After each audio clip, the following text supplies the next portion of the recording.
It's time for the best coverage of the top stories in sports. The Sports Wrap with Jason Page starts now. Indeed it does, and good to have you with us on this Tuesday edition of the show. We have a lot to get to over the next 60 minutes, including a conversation with Nick Ferguson, the former NFL safety, joins us throughout the football season.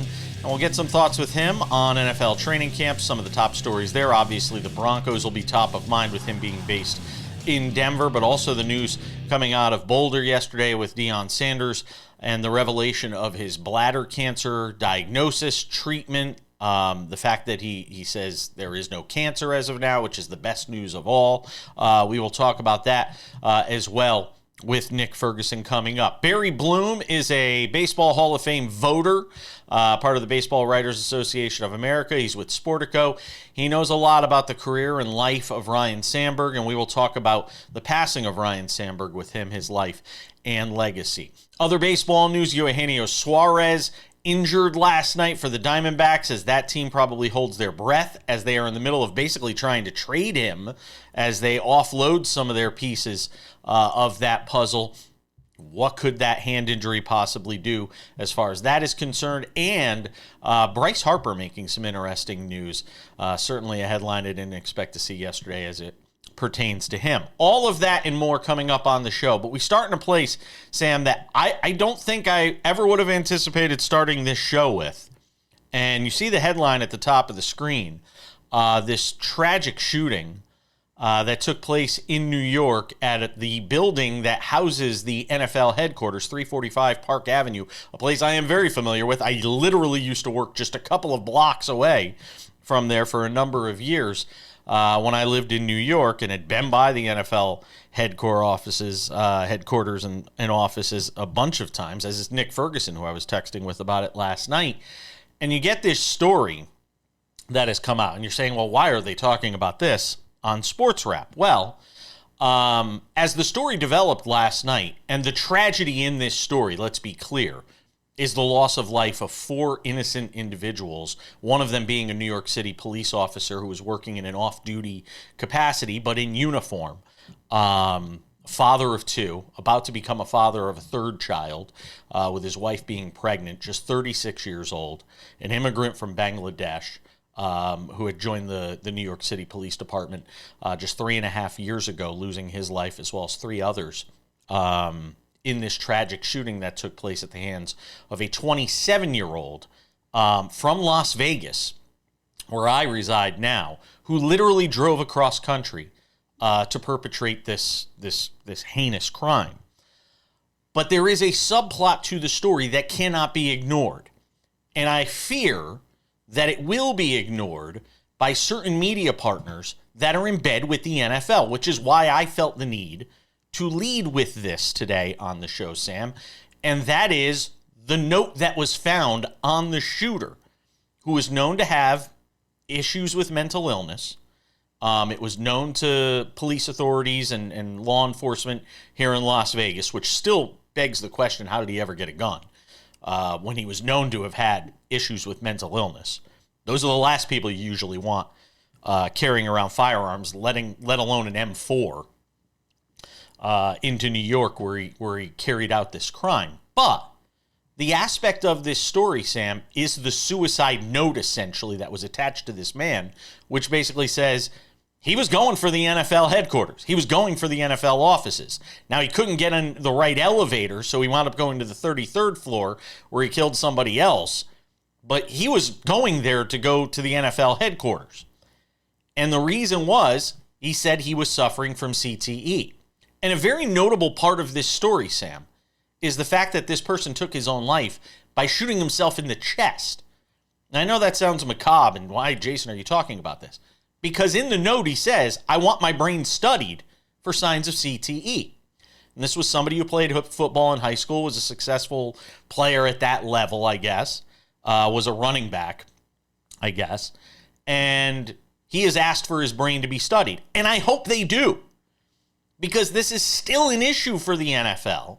And this is still something that has to be discussed, despite the fact that they can talk about, well, concussion numbers are down and all this. It is still repeated head trauma that is an issue for the NFL.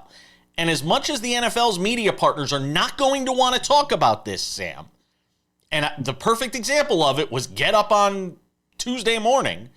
I watched for an hour, not a single peep about this, where you literally had somebody going to the NFL headquarters to carry out a shooting. They're not talking about it at all. It might be on their website, but they're not talking about it on TV, which is where the bulk of their audience is. Sam, what do you make of this story, and is it going to bring CTE back into the spotlight? No. I think that this, you said it within the whole point, right? This was a person with a documented mental health history who, like you said, Jason, for countless reasons, never should have gotten access to the things that he used to perpetrate this entire event. The thing about head trauma and CTE specifically, and obviously you mentioned the way that the guy committed suicide, it's the same way that Junior Seau committed suicide back, 10 years ago at this point. And that's the reasoning, right? That was the reasoning that Junior Seau used. And I think that there's some level of assumption based on this particular person's age that you could assume that they saw that widely reported story when it broke and got an idea from it all these years later.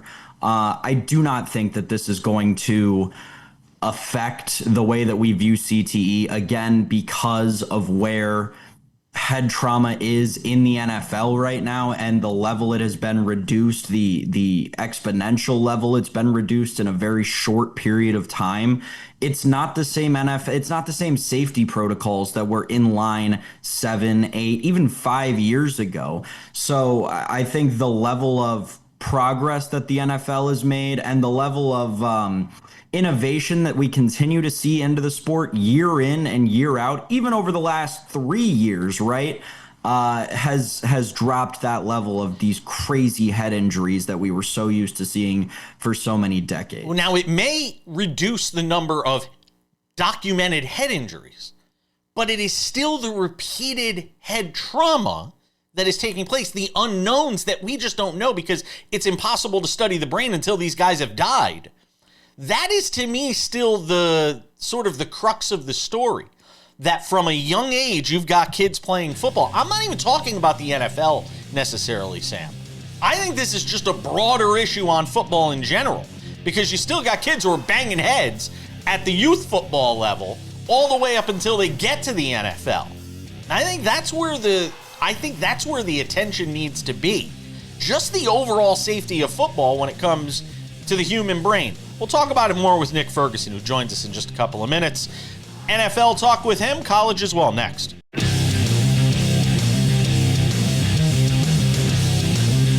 Welcome back to Sports Wrap on this Tuesday, and I am always delighted when we can say hello to this guy. Except when he doesn't respond to my text messages. Man I admire. Longtime friend of this show and other shows I have done. Former NFL safety Nick Ferguson on the show, ladies and gentlemen, hanging out with us on this Tuesday. And Nick, always appreciate you coming on. So, especially now, because I know you got Broncos training camp going on. I know that's keeping you busy out there in Denver. So let me start things out with where we just left off, which is this conversation about head trauma. And while the tragedy of this story are the 4 people that lost their lives, and we have made sure to make that clear, including this young NYPD police officer, this 36-year-old who leaves behind 2 kids and a wife carrying a third. While that is the tragedy of this story and the lives lost, it cannot be lost, the subplot in this, of a young man driving from Las Vegas to the NFL headquarters in New York to carry out a shooting and making it clear that the reason he's carrying it out was he thought he was suffering from CTE. Now, they're going to study his brain. He shot himself in the chest, which is, again, macabre to even discuss. But he did it for that reason. He obviously wanted his brain to be studied. And while Sam and I were talking in the last segment, he was saying, well, the NFL's done so much more to mitigate head injuries and concussions and all that it's doing. But it still doesn't necessarily mitigate the inherent danger of just constant collisions. and concussions that still aren't diagnosed, and the head trauma that starts at an early age playing football. We see some of the hits that take place even at the youth football level, to where you are by the time you get into your 20s or 30s, that this sort of thing could still be a story, and it's still a problem for football at large, isn't it? Well, first and foremost, thank you for having me, and I want to say condolences to all the people who we lost in New York. This is kind of a sleeping giant when you really think about what CTE is. CTE cannot be predetermined once you're alive. They have to go back and slice up your brain and look at sections of it. But if you know that you're an individual and you playing a physical sport, you have to be mindful of that. And I know it blew up that narrative that, okay, well, here's a guy who played football. He drove all the way from Vegas to New York City. Yep. And just so happens, it's 3045 Park Avenue, and it's all these organizations within the building, but more importantly, it's the NFL office. I'll say this. I know some guys who are battling, mental issues. Thankfully, I haven't experienced anything like that. All my issues are body issues, but I'll say this, and it may not be a popular perspective, but this is just the way I think. If you know that you are having some issues, and what they said was what they found in the car, they found some kind of medication. They didn't describe what the medication was. They found medication. But if you, as an individual, knowing that you have some issues, this is not the way to handle it. Right? If you are suffering from CTE, this is not the way to handle it. You don't go and take the lives of 4 other innocent people. You just don't do that, because how did you make the issue much better? And if you wanted to bring attention to it, there's so many media outlets that you can go to and do that and bring that up. You can grab your own phone and talk about the issues that you're going through, or you suffer, or you think you're suffering from, mentally due to the contact sport. But don't blow up the scene like this and put it in a situation where now individuals are going to start to look at those who played a contact sport like myself and think that we are ticking time bombs. So that paints a negative narrative for all of us who have played football. This is not the way, or in my opinion, right, to handle the situations, and I'm not a fan of taking lives at all. Once again, more research needs to be done. It's a bigger conversation. We have to continue to talk about it. The league has done some things over the years to help with helmet development. And I don't know if you and I talked about this once before. When you look at how the NFL has changed the kickoff rules, I'm a fan of taking that and implementing that on every level of football, from college to high school, because now you're getting these players introduced to and acclimated before they even get to the pros. So if the whole idea is you want to reduce concussions with the information that we all know now the idea is, okay, well, you are building the future athletes or the football players of tomorrow. Start them early. Start them really early. To me, hopefully, this is going to be one of those situations that everyone continues to talk about, and it just is not one of those stories that just kind of go away. But now there's a bigger story. Continue to talk about it, and let's try to teach these younger players on the smaller levels how you're going to do things or be expected to do things on the NFL level. Nick, the other big story going on around the NFL is obviously this whole fallout with Lloyd Howell and J.C. Tretter and the top brass of the NFLPA. Obviously, you've got experience in that realm, a ton of it. What would your mindset be as a member of any one of these 32 NFL teams right now? Well, Sam, I would be frustrated. I would feel as though a group of guys failed me, that the fact that you were supposed to look out for me, not just me individually, but all the other members of the league. And it doesn't seem as though that happened. Why would you conceal some information away from players that was vital to them from a contractual standpoint? Because you made an agreement with the league. I mean, I thought we were in this together, right? One team, one brotherhood. But it doesn't seem like that the more of this information that starts to come out. And, they always say the head rots from the top. What were you guys doing at that time? Were you asleep at the wheel? Did you just put it all in Lloyd's hand because He said that he had corporate experience and he's worked with guys and he's negotiated. So you say, okay, well, let's go out and get a guy who's familiar with the corporate culture, because the NFL is viewed as a corporate culture and a business within itself. But at the same time, there was one element missing. You were not thinking about the players. So trying to get to the bottom of this and finally get answers, that's never going to happen. But if I'm a player in the current NFLPA, I'm a little upset because I feel as though you have failed us from a leadership standpoint, because your job, you were getting paid $3.6 million to look after our interests. That's what you were supposed to do, but you didn't do it. So now I'm upset and I'm looking at, well, who's going to lead us forward? Now, I'll tell you guys this. I threw it out on social media that Tony Dungy, I would love to see Tony Dungy as the next executive director. If not, I will allow him to be a part of that process and vetting the next person, because he's been a player in this league. He's been a successful coach in this league. He's a God-fearing man. Some people don't like that idea, but I think because he's a God-fearing man, more of his morals and ethics are going to be at the forefront of his mind, and that's what type of person you need to lead the NFLPA moving forward.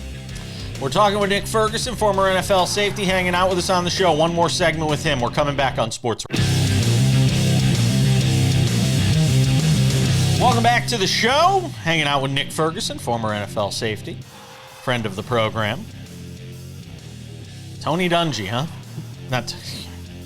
I think some of the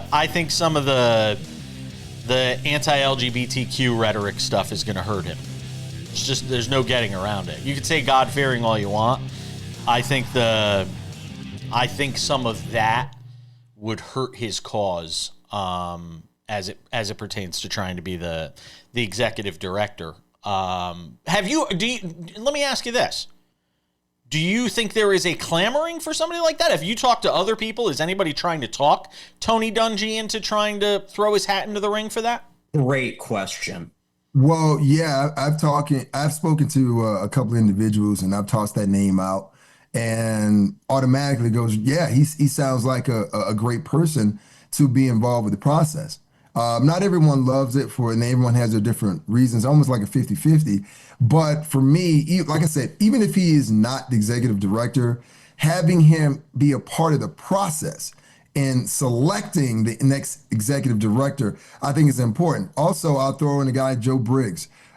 Briggs has been like a counsel for the PA for 16 plus years. I think now he is he's a professor at Georgetown. He's a lawyer as well. I mean, he has experience with the NFLPA. I'll even throw out another person, my teammate, Hall of Fame center, Kevin Mawai. Kevin was involved with the PA for so many years. Yeah. So for me, it's you got to throw a bunch of names out there, because the first vetting process, like when they hired a search firm, obviously they didn't do that well. So you can't go back to another search firm or the same search firm, or better yet, the executive committee who was in the room, pushing this along with Lord Howell. Those individuals can't be involved with this process. They're compromised now. For me, you got to get a whole entire executive committee and start the process over. But the thing that makes it difficult, and the timing can't be it's just awful.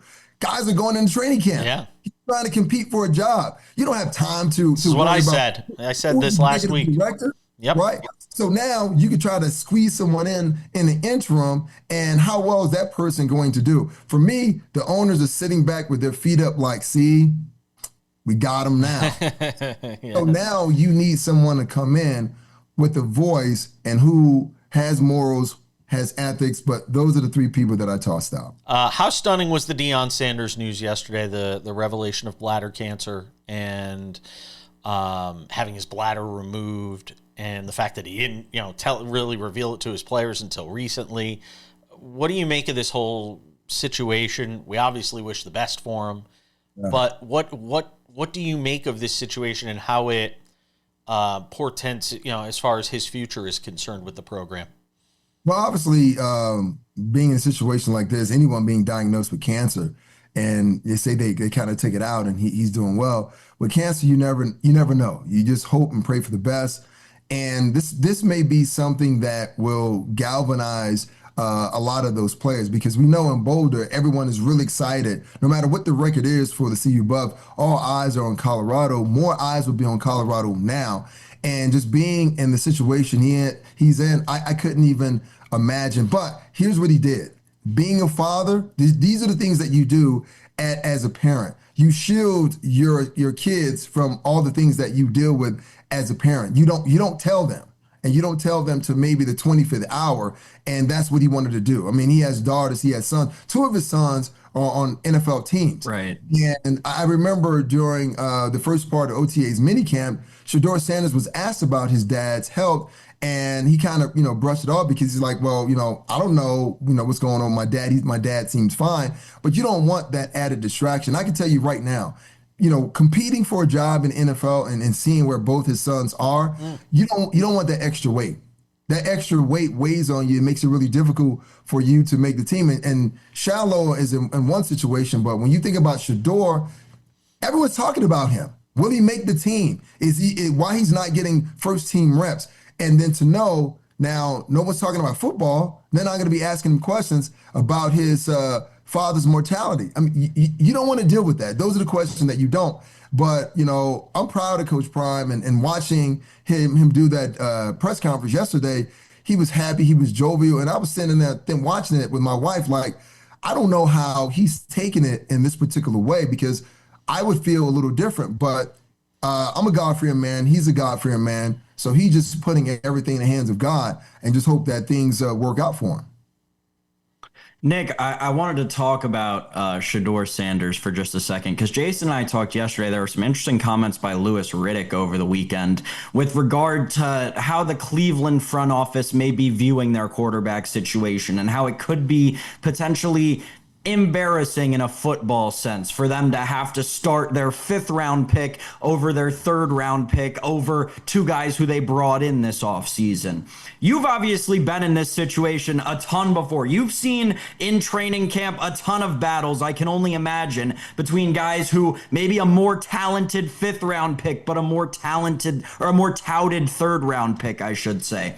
Kind of what is your input? What do you feel about a training camp battle with two guys at the same position, one who a team used much more draft capital on, but the other who may have a bigger, better story behind him?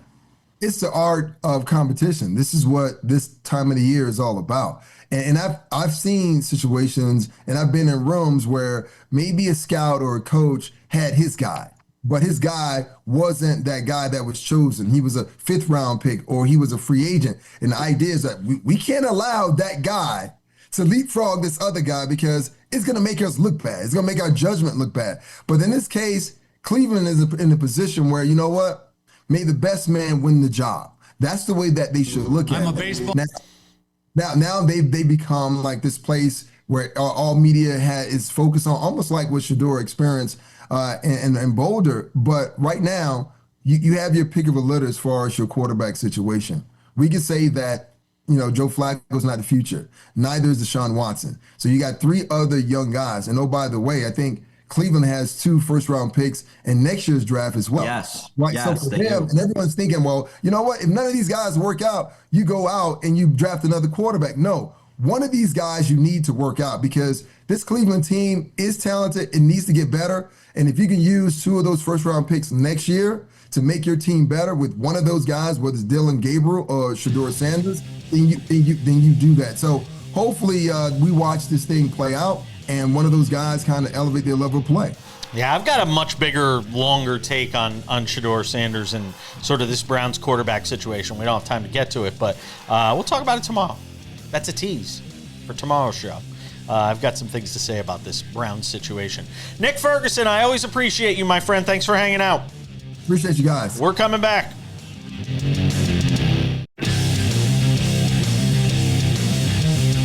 All right, we take it to segment 4 on this Tuesday edition of SportsWrap. It has been a crazy last few days in the sports world, and we all had to stop and take a second to remember the life of Ryne Sandberg, who passed away on Monday night. We learned of his passing after a lengthy battle with cancer at the age of 65. And I thought no better guy to bring in to talk about the life and the legacy of Ryne Sandberg than a guy who probably was one of the voters that put him in. I would imagine you were a voter then for the Hall of Fame. Barry Bloom of Sportico, who joins us, member of the Baseball Writers Association of America.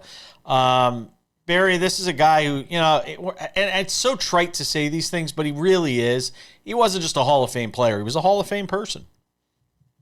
Well, yeah, and I've been a Hall of Fame voter since 1992. Okay. So Sandberg fell well within my bailiwick, and obviously he was an automatic for me, even though basically I covered the Padres. The greatest, obviously moments that I had covering Sandberg was the 1984 playoff series between the Padres and the Cubs, when he was just a kid, and Dallas Green had pilfered him from the Phillies in as the second player on a deal for Larry Boa, and he traded Ivan DeJesus. And since Dallas knew the organization, he said, "Yeah, well, why don't you send me this minor league infielder named Sandberg along with Boa?" And he made the deal. And obviously, Boa was the shortstop on the team, and Sandberg was the second baseman. So, looking down the road, bad trade for the Phillies. You think about it. It is one, and a lot of people forget that he came into the league. You think of him as a lifetime Cub, but he wasn't. He came into the league, obviously, with the Phillies. And boy, we talk about some of the all-time bad trades in the history of baseball, and Ryne Sandberg was definitely a part of it. Yeah, definitely from the Phillies' point of view. And, had Dallas not left the Phillies, because he was obviously managed the Phillies during their 1980 to 83 run, he knew the organization inside out. He would have never gone to the Cubs. Were you? I didn't get a chance to ask you this beforehand. Were you in Cooperstown this weekend? Yes, I was. It was a great weekend. It really was a lot of fun. How much was he top of mind? As far as people talking about him, knowing that his situation was kind of grave at this point.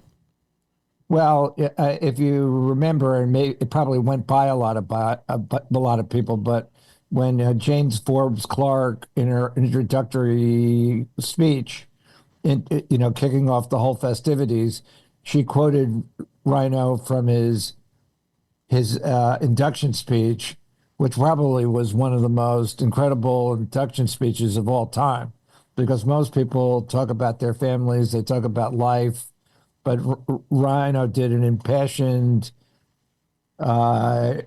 rendition of his, his take on the game, the steroid era at that time, the fact that Andre Dawson hadn't gotten into the Hall and he had played clean, and he did a full-throated backing of Dawson's candidacy. And really, it was one of the most impassioned speeches that I've ever heard there, and I've been to 22 or 23 of these induction ceremonies. So yeah, I think that Jane would not have led off the festivities with a quote from Rhino, and she didn't even mention his situation. But I had already known that he was in home hospice and that the minutes were ticking down. And so how many people followed it? I'm really not sure. But, what he went through was pretty harrowing. And for the life of me, I don't understand why he was first diagnosed with grade 4 prostate cancer, when if you catch it early, it's one of the easiest cancers to beat. I'm curious to get your thoughts on Ryne Sandberg, the Hall of Famer, that he got in a third year, I think, on the ballot. If somebody like Ryne Sandberg with his stat line, take the name away, if he comes up for a vote now, is somebody with that stat line getting in? Well, I think that part of Sandberg's problem, and you run into it with candidates at times, is that there's a short lifeline of how many years he played, and his career was truncated by all the stuff, and all the rumors about why he quit his career to try and save his marriage and what happened behind the scenes. But his career ended really after 12 seasons, I think it was. I'm just doing that off the top of my head. And then by the time everything was settled with his marriage, and that was over, and he remarried his current widow, who is lovely, Margaret, and they combined families, and he tried to come back and resurrect his career. It was too late because his skill set was basically had eroded enough that he just couldn't come back and play in the major leagues anymore. So, I mean, he was one of these rare players, and he's such a good person that he decided to try and deal with his personal life at the expense of having a long-term career. And there are a lot of other people who might not have done that. I mean, Steve Garvey was one of them, and he was not going to quit his career for hell or high water because of what was going on with his Cindy Garvey and his first marriage. Barry Bloom, Hall of Fame voter, Baseball Writers Association of America with Sportico as well. I asked you about that 5 or 6 years ago about Buster Posey when he was just winding down his career, and I remember saying to you, I think he's a Hall of Famer, and I hope he does get in. Barry, I always appreciate you. Thank you for coming on short notice today. Oh, you're welcome. Thanks for having me. We're coming back.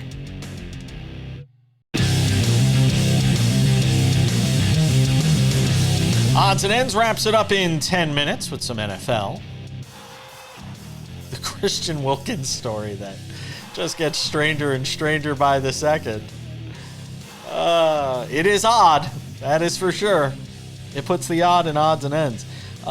Sam Yarnell, some more baseball, kind of moving off our conversation with Barry Bloom of Sportico, who's a Hall of Fame voter. I appreciate him joining us from New York today. I want to get your thoughts on, if you're the Diamondbacks, you're already like trading off all your assets and making it clear you don't think you can contend this year. And then you got Eugenio Suarez up at the plate, and he gets plunked in the hand, your most valuable asset that you're trying to move, that you're trying to bring in a haul for, and he gets plunked in the hand last night, comes out of the game right away, which certainly had to raise some eyebrows around baseball. Now, x-rays after the game were negative. Mind you, we do this show in the late morning hours, East Coast time. We don't know if there's been an update to this story since we put the show together, Sam, but there's a chance he could miss some extended time. I don't think it changes the calculus that much if you're a team, though, because at some point he's going to be ready to play again this year, and he certainly adds a lot to whoever he goes to, but still, for the Diamondbacks, you got to be sitting there going, like, really? Yeah, so it seems like there are reports of disaster averted, which is a great thing, but it is weird because finger injuries, specifically taking a pitch off of a finger, is like historically associated with losing power, which is Eugenio Suarez's best ability right now. And as a baseball player, like, he has top 5 power in Major League Baseball. I think a lot of people would agree with that. I still think the Diamondbacks will be able to get, I don't think the return per se will be all that affected. I don't think that this will maybe get them the 10th best prospect in a team system as opposed to the 8th best prospect. It's marginal in that regard. It does matter for whoever picks him up. It becomes more of a gamble that you're taking on Eugenio Suarez. I think that you now look at teams that are a little bit more secure in it not panning out. I'm looking directly at you, Seattle Mariners. I still think that that is the best fit. I do think it takes the teams like the Cincinnati Reds out of the running, who were kind of that, let's get one kind of cornerstone sort of piece and we're that guy away from a real playoff push. That's not what the Reds are going to be getting at this point with Eugenio Suarez. So it changes the market on him in terms of what teams are interested in my eyes, but it doesn't necessarily change the market on him in terms of what the return for him will be. That is very marginal, I believe. You really think it's marginal? You don't think for a guy who's like 3rd in the league in home runs, you don't think there's going to be like, or 4th in the league, whatever he is in home runs? Yeah. You don't think they're getting like a huge prospect package for him?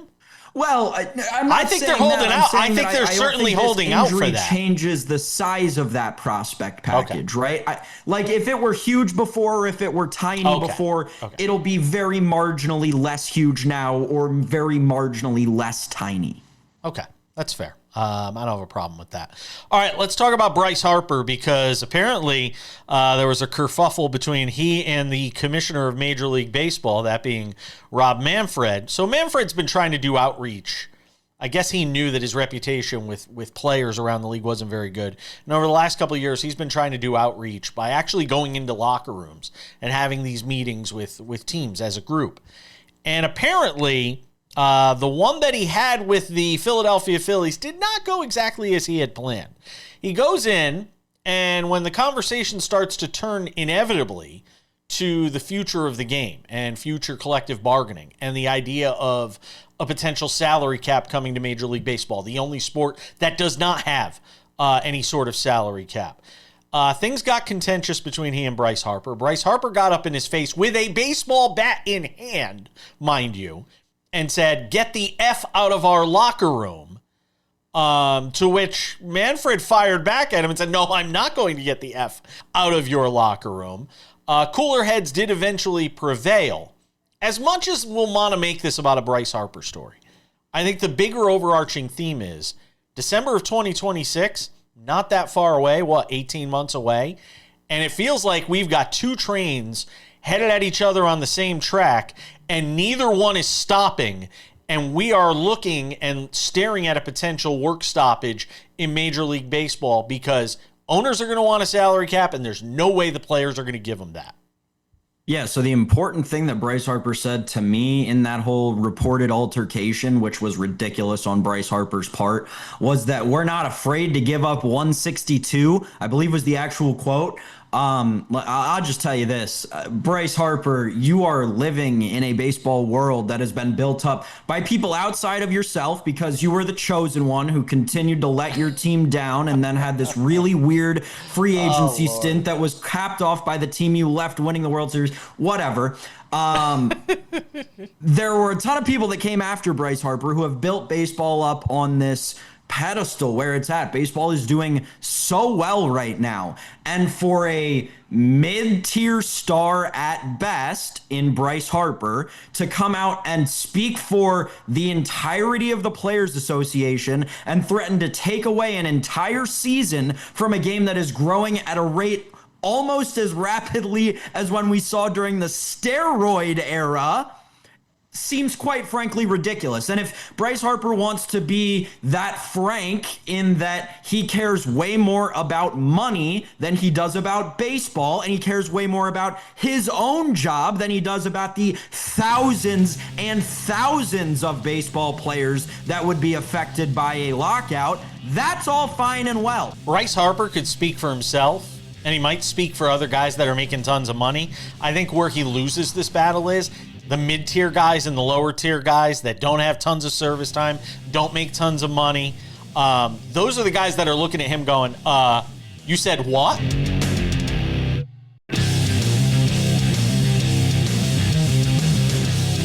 All right.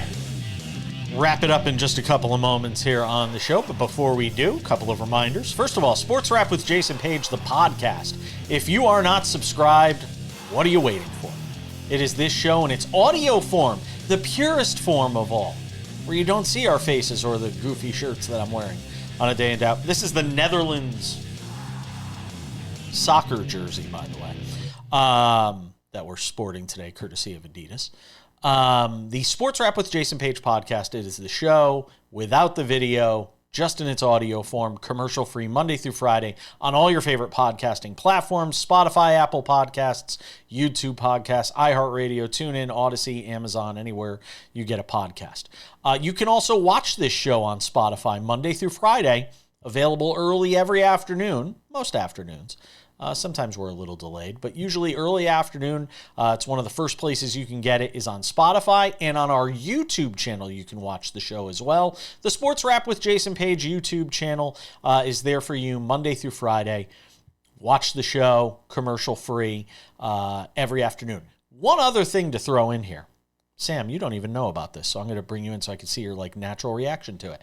On Thursday, Sam, if you're available and want to hop on this, you're more than welcome. Just shows you how organized I am. I don't know what your Thursday afternoon looks like. I know you're busy with your other job.